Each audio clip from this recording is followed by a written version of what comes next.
జై శ్రీరామ. శ్రీ రంగనాథస్వామి విగ్రహము వినాయకుడు ప్రతిష్ఠించెను. రామరావణ యుద్ధము జరిగిన తరువాత అయోధ్యలో శ్రీరాముడికి పట్టాభిషేకము పూర్తి అయిన తరువాత రామరావణ యుద్ధములో సాయపడిన సుగ్రీవుడు, ఆంజనేయుడు, వానరులకి వీళ్ళందరికీ స్వర్ణాభరణాలు, అనేక విలువైన కానుకలు ఇచ్చి సాగనంపాడు శ్రీరాముడు. రావణుడు సోదరుడు విభీషణుడికి ప్రత్యేక కానుక ఇవ్వాలనుకున్నాడు.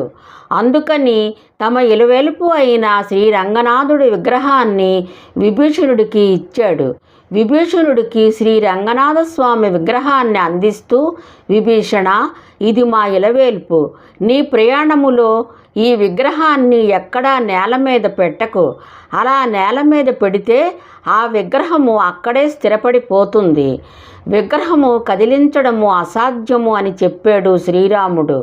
సరే అని చెప్పి విగ్రహము పట్టుకొని ప్రయాణమయ్యాడు. దారిలో కావేరీ నది తీరానికి చేరుకున్నాడు.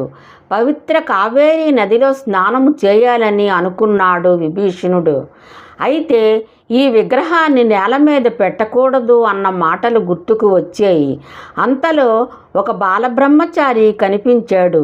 విభీషణుడు బాలుడిని పిలిచి, ఈ పవిత్ర కావేరీ నదిలో స్నానం చేసి వస్తాను. ఈ విగ్రహాన్ని నేల మీద పెట్టకుండా పట్టుకోగలవా అని అడిగాడు విభీషణుడు. అప్పుడు బాలబ్రహ్మచారి, పట్టుకుంటాను గాని నాకు బోలెడు పనులు ఉన్నాయి, ఎక్కువసేపు ఉండలేను. స్నానము పూర్తి చేసుకొని త్వరగా వచ్చి, లేదంటే నేను 3 సార్లు పిలుస్తాను, రాకపోతే భూమి మీద ఈ విగ్రహాన్ని పెట్టేస్తాను అని చెప్పాను. సరేనంటూ విభీషణుడు ఆ విగ్రహాన్ని బాలుడికి అప్పగించి స్నానం కోసము నదికి వెళ్ళాడు.